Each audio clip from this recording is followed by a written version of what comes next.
El diablo está comprometido a evitar que las personas conozcan a Dios y le confíen en sus vidas. Las tácticas del enemigo difieren dependiendo de si alguien ya es cristiano o no, pero su propósito final siempre es evitar que las personas experimenten el amor de Dios.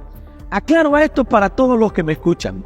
La guerra espiritual no es algo que deban temer, porque la batalla pertenece al Señor. Esta guerra no es una que peleamos solos, sino que permitimos que Dios pelee por nosotros, porque solo cuando hagamos esto podremos hacerlo. Podremos ser capaces de librar una guerra espiritual victoriosa. Esta guerra afecta a cada área de tu vida. No hay manera de que puedas evitar el conflicto.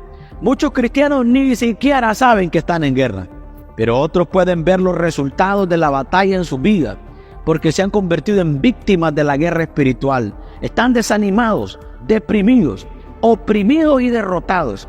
Otros son víctimas conyugales y familiares. Divorcios, conflictos y abusos son algunas de las cicatrices de batalla que estos creyentes llevan. Pero ¿cómo obtiene la victoria? Dice la Biblia que Jesús a menudo se retiraba a lugares solitarios y oraba. Es importante tomar tiempo a solas con Dios, preferiblemente lo más libre posible de distracciones. Jesús quería darle a Dios toda su atención y pasar tiempo con su Padre Celestial. Si incluso Jesús necesitaba alejarse de las multitudes y sus amigos, estén a solas con Dios. Y Jesús es Dios. ¿Cuánto más necesitan sus seguidores hacer la misma oración? Es un arma poderosa para la guerra espiritual. La oración. ¿Estás entregando tus batallas a Dios? ¿Lo estás llamando a participar en la batalla? En primer lugar, como cristianos, para poder discernir si somos más impulsados por la carne, debemos estar dispuestos a responder honestamente algunas preguntas básicas sobre nosotros mismos. ¿Pasamos más tiempo pensando en lo que queremos o cómo queremos que sean las cosas, más del que pasamos pensando en lo que Dios desea, basado en lo que ha dicho en su palabra?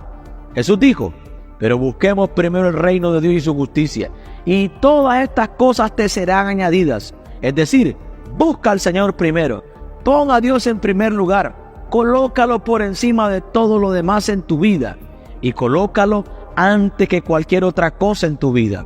Las personas de mentalidad carnal tienden a invocar a Dios solo cuando tienen necesidad.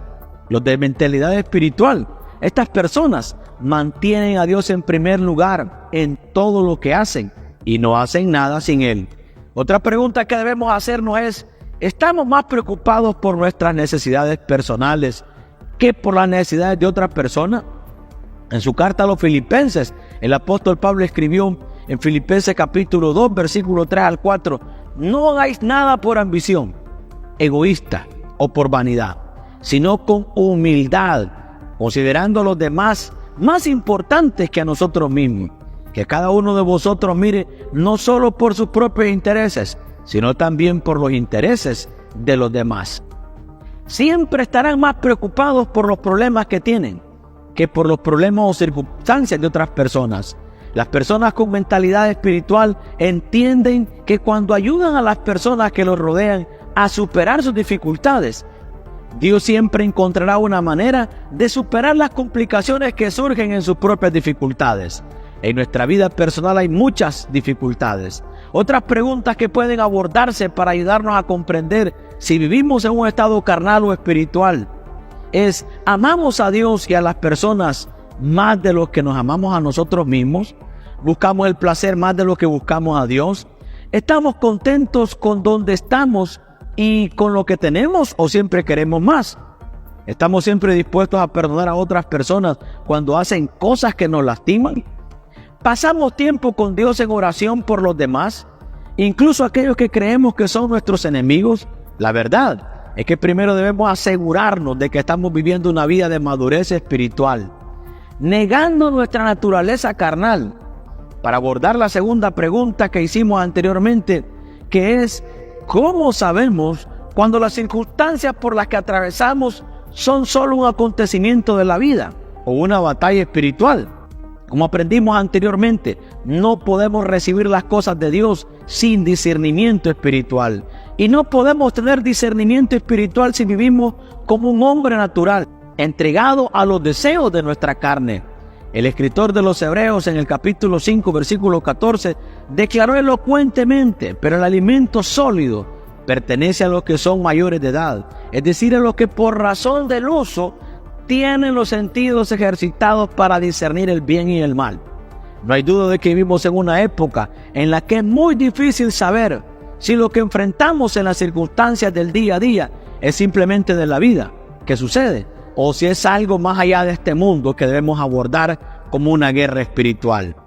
Sin el discernimiento de Dios obrando en nuestras vidas, no tenemos absolutamente ninguna esperanza de recordar la diferencia entre la vida justa y el ataque espiritual del enemigo de nuestra alma. La Biblia nos enseña que el diablo viene a robar, a matar y a destruir, pero Jesús vino a darnos una vida abundante.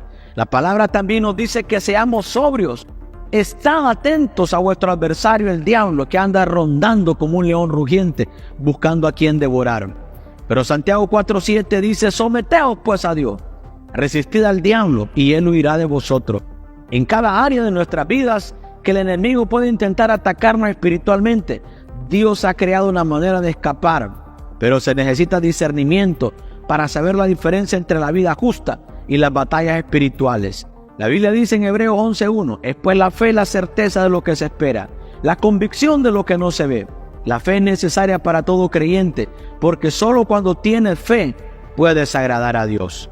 Ahora déjame preguntarte, ¿realmente tienes fe? ¿O confías en tu propio juicio, tu razonamiento o lo que ven tus ojos? Puedes ver. ¿Estás viviendo en la fe? ¿Estás caminando por fe? Cuando piensas en algunos de los héroes de la fe en la Biblia y en todas las pruebas que atravesaron, verás que tenían una cosa en común: seguían creyendo en Dios, tenían una confianza inquebrantable en el Señor y eran fuertes en la fe. Y déjame decirte algo: se necesita fe para seguir a Jesucristo. Se necesita fe para seguir confiando, empujando y defendiendo el Evangelio por la fe. Los muros de Jericó cayeron por fe. Pablo y Silas fueron golpeados, encadenados y encarcelados, pero aún así alabaron a Dios. Los 3 jóvenes hebreos se negaron a inclinarse ante el rey Nabucodonosor, todo porque tenían una fe tan fuerte. Estos son todos grandes ejemplos de personas que se mantuvieron firmes y confiaron en el Señor, incluso cuando todas las probabilidades estaban contra de ellos.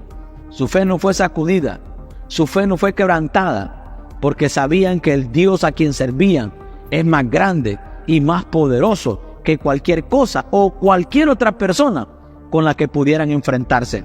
En el libro de Mateo, Jesús dice que el cielo y la tierra pasarán, pero mis palabras no pasarán. Por eso debemos permanecer confiados en Él. Por eso podemos aferrarnos a Él.